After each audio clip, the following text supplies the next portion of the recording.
వాళ్ళు బిక్కముఖం వేసే పరిస్థితి. అమరావతి ప్రజా రాజధాని. మన పురాణాల్లో అమరావతి దేవతల రాజధాని.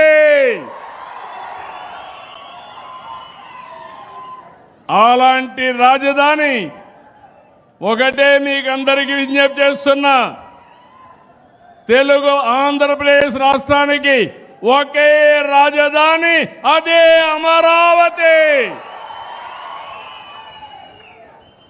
దేశమంతా మనతో నిలబడ్డారు.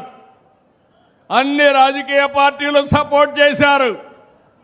50 పార్టీలు ఉన్నాయి కేంద్రంలో. రాజ్యసభ లోకసభ 2 సభల్లో కలిసి 50 పార్టీలకు ప్రాతినిధ్యం ఉంది. 49 పార్టీలు సపోర్ట్ చేశారు. ఒకే ఒక పార్టీ దిక్కుమాలిన పార్టీ. ఏ పార్టీ అది? ఏ